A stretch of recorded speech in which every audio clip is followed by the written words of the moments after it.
This is the Education Gadfly Show.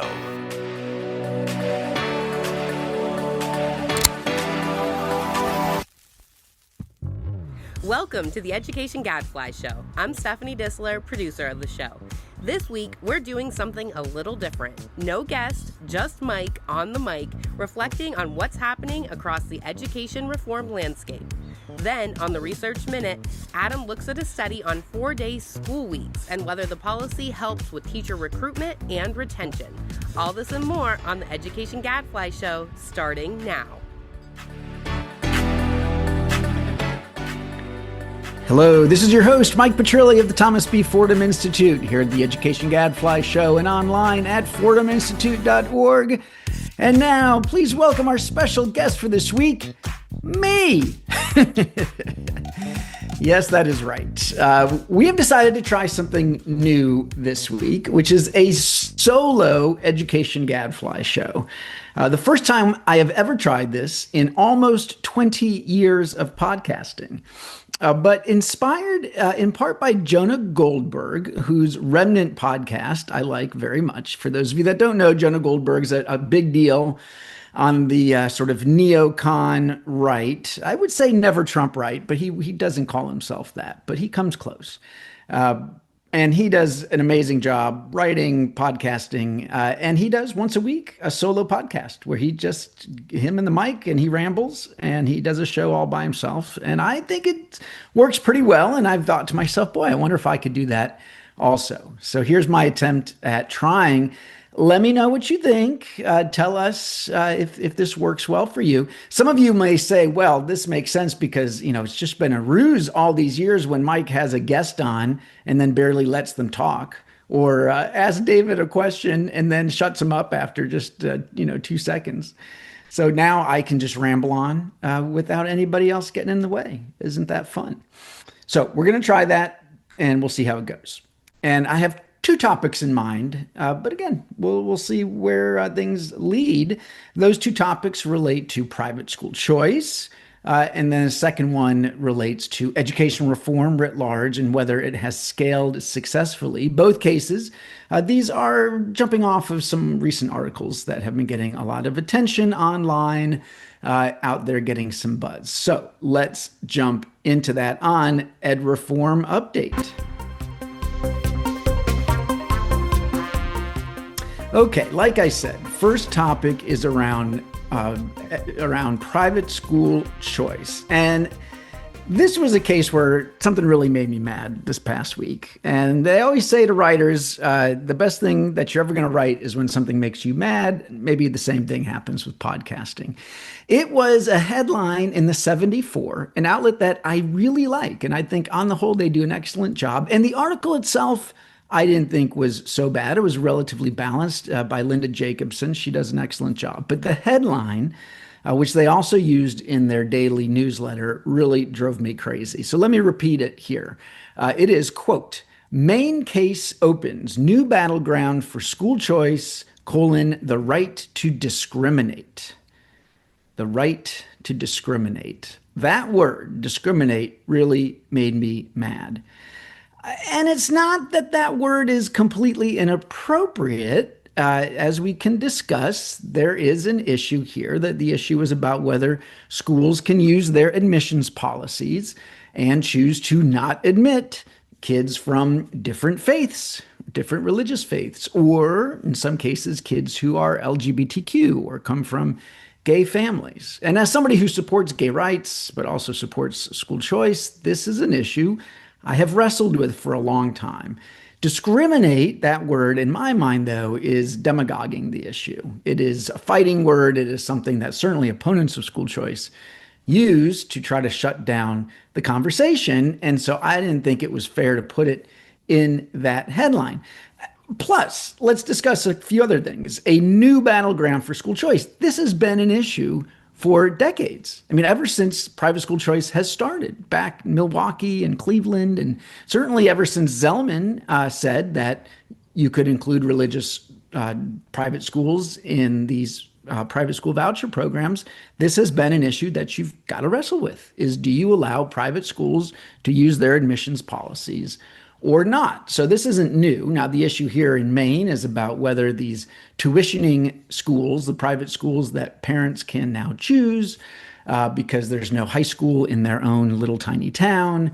The Supreme Court ruled a few years ago that they have to allow religious schools to participate. But now Maine wants to push and say, well, you can be religious, I guess, but you can't use your religious admissions policies, such as saying that if you're a Christian school, you're only going to admit Christian kids, or you're not going to admit, kids who identify as gay or kids with two daddies. Now, again, let me be clear. I hate the idea of schools telling kids that they are not welcome to attend them, especially on the basis of being gay. And, to say that, or because you've got two daddies or two mommies, you're not welcome here. I hate that. I've got friends right down the street, two dads who are amazing parents. And, I would never choose to go to to send my kids to a school like that, go to a church like that. But if you support school choice, including for religious schools, and you say that religious schools should be a part of these programs, and the Supreme Court has quite clearly said you can't choose to exclude religious schools from these programs, that violates the Constitution, because otherwise you are discriminating against religion. Well, then if you welcome in these religious schools, it seems like you have to allow them to be religious. And if you try to chip away at that by saying that they have to welcome in kids into their community that are in some ways violating their faith, again, maybe they don't believe in their faith or because of the LGBTQ thing, or you say you've got to, you've got to take all kids, and then if somebody doesn't want to participate in the religious programming, you need to allow them to opt out. These are no longer religious schools, or at least they're not fully religious anymore. And look, the best of these religious schools would look at that deal and say, no, thanks. I'm not going to participate in a program that is going to mean that we lose our religious identity. And we have seen that in some states that went down this road, oftentimes before pulling back. Louisiana was one of them, I believe, when early in the voucher program days there, they did have some of these requirements in place. You have to accept everybody, use a lottery, let kids opt out of religious instruction. And, to their credit, most religious schools said, no way, we can't sign up to that deal. That means we would no longer be what we've been set out to be, which is a religious school through and through.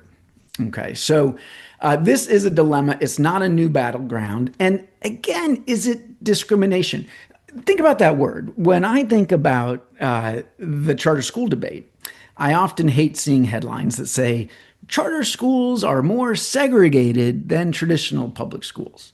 First of all, it's not true. Not if you do apples to apples comparisons and you compare urban charter schools to urban district schools. The truth is, in both sectors, the schools are highly concentrated by race and by class. Okay. And there's not that many in most cities. There's not many white kids. There's not many Asian kids. There's not that many middle class or upper middle class kids in the public school system, right? For a whole host of reasons.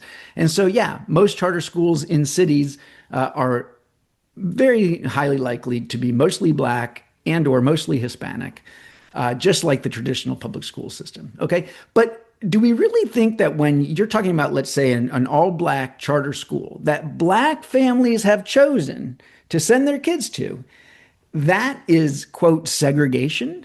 In the same way that we think about segregation back in the Jim Crow era, where the government said, you may not attend this school that maybe is right, a block away from your home because you are Black. Okay, that is segregation, okay?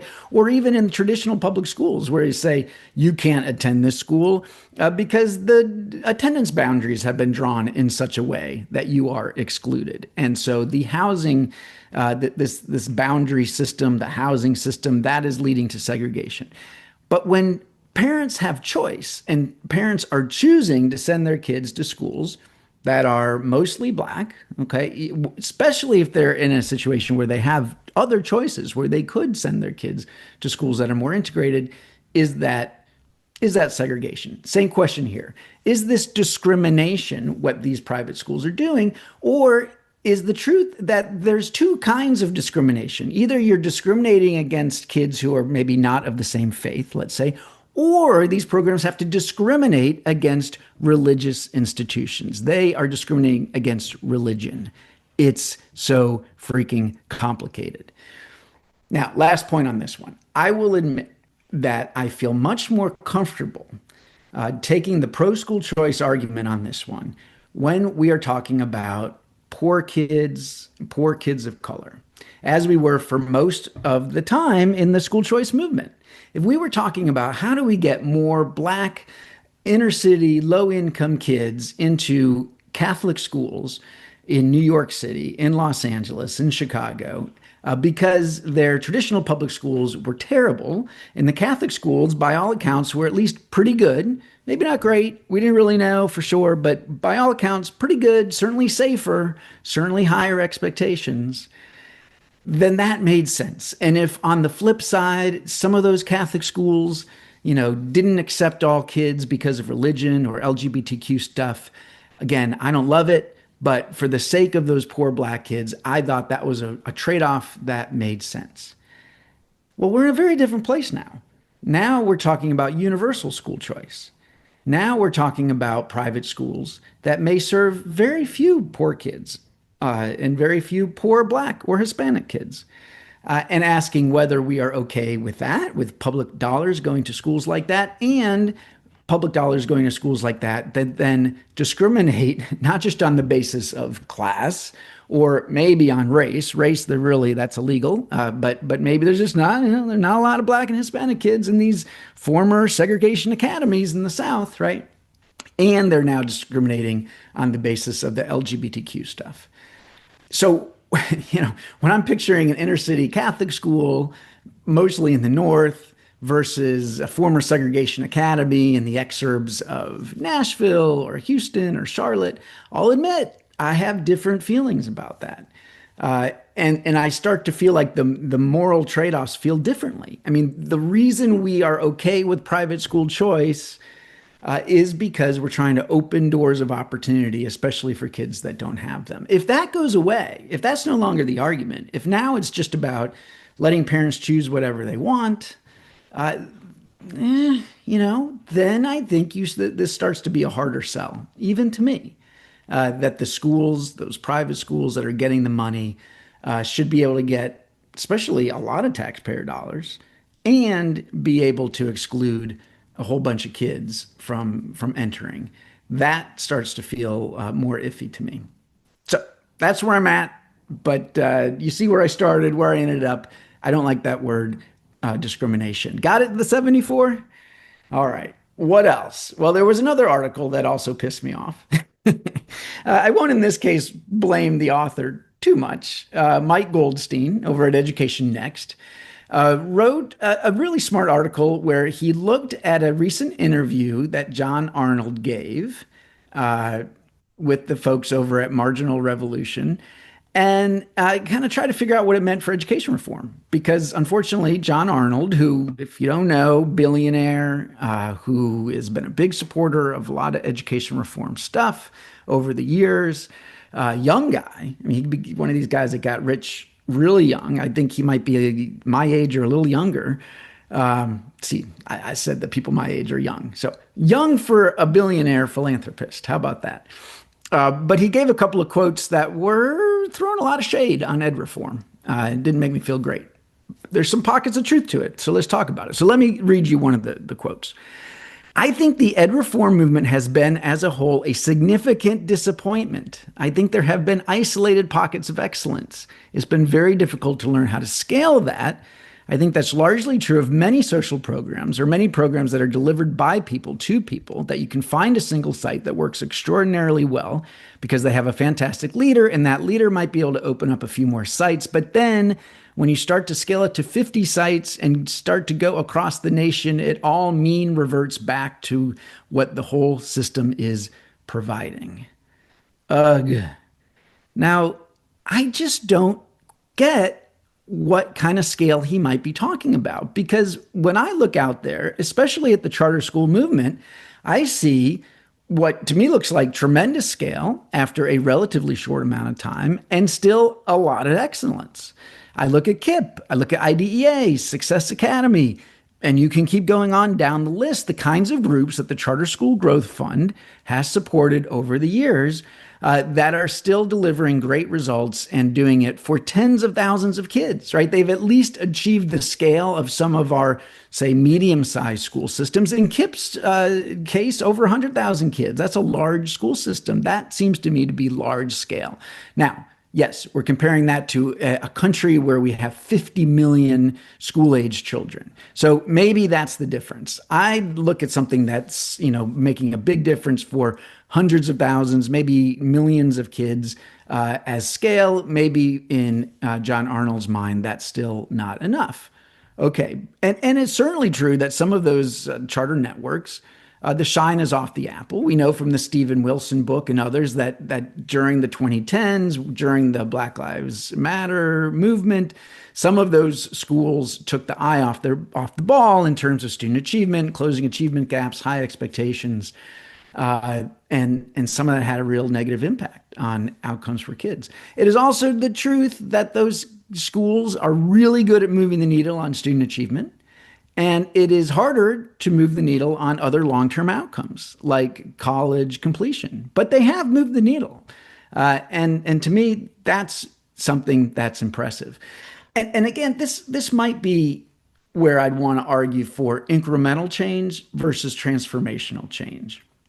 He has some things about that. Let me give you another quote. He says, I think on society, it's very hard to get people off their baseline for long term. There's a lot of interventions that can happen that'll change somebody's short-term prospects, whether that's a job training program or an addiction treatment program or an education program. You can bump them off that baseline for a little bit, and over time, there's a reversion to the mean. And Mike Goldstein basically agrees with John and says that, maybe these transformational programs, they don't scale, that kid change is hard. And so therefore we should go back to sort of small artisanal efforts and give up on this big change. So, there's some truth to that. It is true. If you're trying to change the behavior of individual people, that is difficult. And when we're talking about schools, we're talking about kids growing up in challenging circumstances with broken homes and with neighborhoods that have all kinds of challenges and just the grinding reality of poverty. Yeah, like it's hard. It's super hard to help kids get what they need, and not just to, move those reading and math scores, but to do it in such a way that the kid will be more likely to go to college and complete college or go to a high quality career and technical education program and not fall back into some of the negative traps that happen to so many people that they grow up with. Super hard. And here, though, I think we've got to take the victories when we see them and see that, because it's so hard, the talk about transformational change, that was a mistake. That is a mistake to say schools are going to transform society. Well, no, what schools can do is help kids make incremental progress. They can help kids achieve their full potential. They can help kids get further along than they otherwise would. I wrote about this a few weeks ago and said we need some more new bumper stickers that say something like marginal learning matters or every bit of learning counts, right? But this is not as inspiring as transformational change. And if you're willing to look at that kind of incremental progress, then you can start to see more examples out there. I mentioned the charter school networks, which I think have a strong amount of success. I think you could look at the advanced placement program, which has doubled the number of students participating in advanced placement courses over recent decades. And by all accounts, by the best studies, it's still providing an important boost in terms of college going and college completion for the kids participating, even though that's brought in a lot of students who are not well prepared for those advanced placement courses. But still, a lot of them did benefit and are able to then get this boost. In the past, there weren't as many kids taking AP as could have benefited from it. Now we're doing a better job reaching more of those kids. That is scaling up success. Is it transformational? Maybe not transformational. It's incremental progress in the right direction. One last point. there was a time when we made what I think you could argue is transformational change. It was from the 90s into the 2000s, into the early 2010s, when we saw enormous progress for poor kids, kids of color, especially at the low end of the achievement spectrum. Okay, so for example, I got some numbers here. Percentage of fourth grade Black students reading below basic dropped from 70% in 1994 to 48% in 2015. Black eighth graders in math went from 80% below basic to 48% below basic. Okay, now those numbers back then were horrific, and they're still too horrific. And now, after the pandemic, they've gone back up again in terms of the percentage of kids that are below basic. It's way too high. But in those 2 decades, we made huge progress. And it wasn't all at once. It was chipping away at it. Every time the NAEP scores came out, we had, did a few more percentage points of kids getting above that basic line. A few more, a few more, a few more. Slow and steady wins the race. Now, I've written about this. I wrote a big report called Fewer Children Left Behind. You can go look it up. And I was clear. I said, look, we can't take all the credit for that in education reform.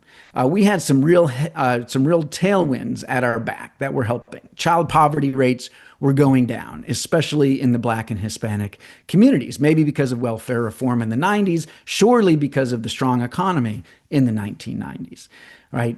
We were increasing education spending, which probably did help boost achievement as well. But things like accountability, things like charter schools, and having presidents and governors and state superintendents and even urban superintendents talking about the importance of raising student achievement and closing achievement gaps. This was one of the top priorities in our country, was tackling this problem. And we made progress, and we did it at scale.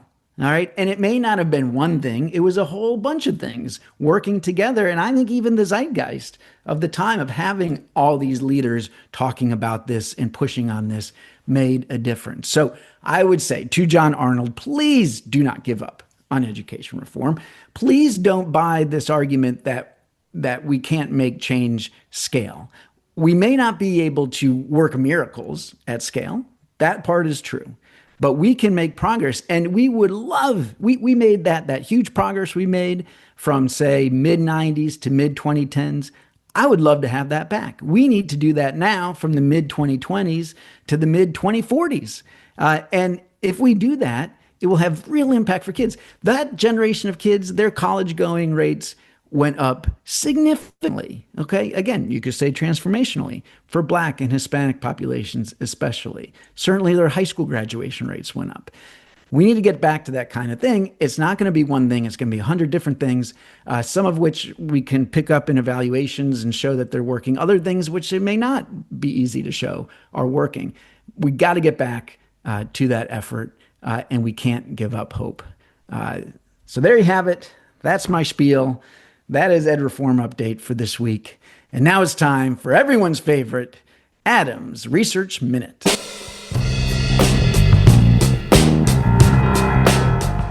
Adam, welcome back to the show. Great to be back.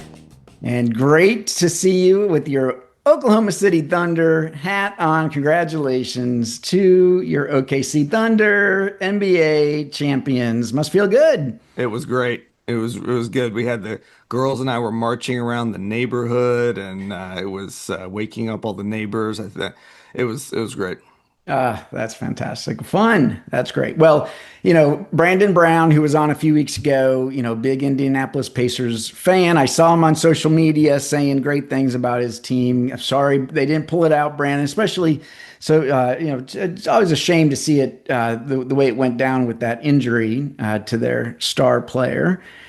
Halliburton, is that right? Yeah, he's a great player, and they were just an awesome team this year. They had every series they were coming from behind, and no, the Pacers are great. I hope he recovers quickly and can compete next year, because it's a great team they got.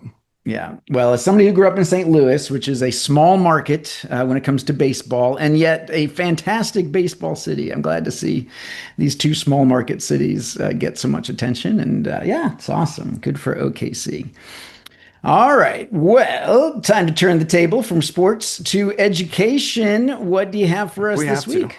All right. Well, today on the Research Minute, we are digging into one of the fastest growing and most controversial trends in K-12 education, the 4-day school week. So by 2023, nationwide, about 850 school districts across 24 states had shortened the week, and that was up from about 600 districts pre-pandemic. Why is it that so many people are wanting to shorten the school week? Well, we've heard a range of justifications for this policy, but most insiders believe that it's mostly about districts trying to attract and keep teachers, especially in rural areas where schools often struggle to compete for good teachers. This is all very controversial since, as we've covered before, there's a lot of evidence that students learn less when they go to school for fewer days each week. Even Now, though, right, Adam, to be clear, that yeah. they are supposed to go for longer each day, right? That's part of the Well, deal. it depends on the state. I think that states have different regulations around this. I had originally thought that there were like federal guidelines around this or something, but apparently lots of school states require a lot less school days than other states do, and so it actually depends on the state. They normally do say that they're going to extend the school day. That's true, but they don't necessarily extend it equivalent to losing the whole day. Okay. So now today, what we're talking about is a new Calder working paper by a team of mostly Missouri-based researchers that focuses on whether this policy even helps much with teacher recruitment. The setting is Missouri, where rural districts, often unable to compete on salary, have leaned into the 4-day school week. In the Show Me State, nearly a third of districts have adopted the 4-day calendar. So first, the researchers interviewed 36 educators, mostly superintendents, along with a few principals and teachers. And it's worth repeating some of what they heard from those educators. Nearly everyone that they talked to praised the policy, saying that it made teaching in the districts more attractive. One superintendent told them, quote, "We can't compete with salary, so we had to put things in place like the 4-day to encourage them to stay." That said, one respondent also pointed to a kind of race to the bottom, saying, quote, "We're surrounded by 4-day districts, and if you're a teacher, why would you pick us?" So after they do all of this kind of qualitative stuff, then they conduct a very thorough quantitative analysis using an event study and difference model to analyze 15 years of administrative data from 2008 to 2024 from the Missouri Department of Education. The first Missouri district started 4-day weeks in 2010, so their data predates that. What they find tends to contradict what the educators told them. The effects of the 4-day week on teacher turnover are all very small, and none of them are statistically significant. So we could just say there's like no effect. There's no statistically significant boost to teacher retention or in new teacher recruitment, and also no statistically significant impact on hard to staff areas like STEM education or special education. The researchers' best estimate was a statistically insignificant increase of less than one teacher per 100 full-time teacher positions. So basically nothing. They also looked at whether schools were using fewer out-of-field teachers, which are a sign of labor market stress. And again, no statistically significant effect. So it's kind of weird. It's a little hard to reconcile this. Why is it that teachers wouldn't prefer a shorter school week, and why wouldn't they, flock to those districts? And if that, if that logic is right, then how could eliminating 20% of the work week not help attract and retain teachers?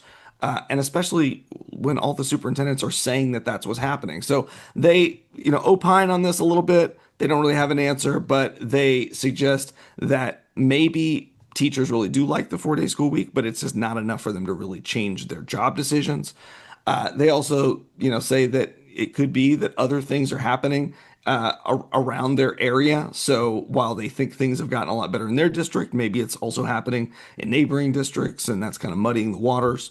And most importantly, they suggest that maybe there's just confirmation bias happening here. So you've made this bold policy choice and it's a little controversial. So you may be especially attuned to any sign that it's working and less so to evidence that it's not. So, we know from research, other research, that 4-day weeks are generally, have been found to be bad for student learning. So if they're not helping attract teachers, then they're probably just as bad of a policy as we thought. I mean, what are we doing? This is ridiculous. I think it was Mark Porter McGee I said on X that this feels like we're just giving up when we're doing all these 4-day weeks. And I understand. The one argument that I find compelling is that, okay, it is a challenge. If all the districts around you have moved to 4-day week, it is hard to be the holdout. So I say, look, the state should look at this situation and say, forget it. We're not getting anything positive out of these 4-day weeks. Sorry, you got to go back to 5-day weeks. I mean, I don't know that we've polled parents recently on this, but I've got to imagine that a lot of parents will tell you that they do not like this. I mean, for no other reason that they count on the schools for babysitting. And so what are they doing on those Fridays? This has got to be causing problems for some parents. But more than that, I mean, it harkens back to this age back in agricultural America when the rural schools were so much worse than the urban schools. The urban schools were the jewels, say in the early 1900s. And then, I think if you look at NAEP, that shifted, and for much of recent decades, you can find that there was something about urban schools that were particularly low performing and challenging. But now, look, we're just giving up in rural America. We're just going to give kids less school. That seems crazy. So I think you're right to say states are the actors here, Mike. State policymakers are paying attention to these issues. Last year, Missouri lawmakers passed Senate Bill 727, which requires voter approval before large districts can switch to 4-day weeks. It also gives a small funding boost to districts that keep 5-day schedules. Also here in Oklahoma, we also are tightening up regulations around so-called virtual learning days that are a way of kind of sneaking into the 4-day school week that some districts are doing by claiming there's a virtual day, but then really it's just like, go to your laptop and go to some website. It's not really a day of learning, and teachers are also not having to work that day. So I think there is some action here, but boy, we need it because this is really a bad policy, It seems like. And I should always have the typical disclaimer, which is we know seat time is not a great way to measure learning. It's a classic input. And so if you've got some model that really is outcome based, or if you could think of some creative ways to do stuff online that was engaging, we don't want to cut off that entirely, especially if it's a choice, if it's a choice that parents can opt into. But we're talking about school districts that are the only choice, right? Especially in rural America. Yeah. Right, where the parents have no option what are they going to do? If suddenly it goes from 5 days to 4 days, that's what they get, right? And that is something that I think states should be willing to say no to. Hey, if you want to offer, an option, one school within your district is going to go to this schedule, just like some places have tried to do year-round schooling where, you've got the vacation sprinkled throughout the year, and that's an option for, a handful of schools. Okay, that's fine. But to force everybody into this, to basically say, hey, we're going to give your kid less opportunity to learn, like that, states going way back, the standards-based reform movement, that was supposed to be what the idea of standards and state policy was, to say, no, we're going to set a floor below that. I'm glad to hear that there's some legislative activity, that at least legislators are looking at this and starting to take some action, some baby steps. But it seems like they need to be bolder and just say, you know what? No. If we say no to cell phones, that seemed to happen fast, right? Can we just say no to 4-day weeks? Well, Yeah, I mean, I agree. I think that also, I'm all for looking at outcomes over inputs, on some level, but also the inputs matter. And we look at a lot of high performing charters and stuff. It's because they extend the school day, they extend the school year. Like that input does make a difference. You're in school more, you're likely to have more opportunity to learn. So, it's a decision that we should only make under, if you really have some innovative model, we should definitely look at it, but that's not what they're doing. All right, we will leave it there. Thank you, Adam. That is all the time we've got for this week. So until next week, I'm Adam Tyner. And I'm Mike Petrilli of the Thomas B. Fordham Institute, signing off. The Education Gadfly Show is a production of the Thomas B. Fordham Institute, located in Washington, D.C. For more information, visit us online at fordhaminstitute.org.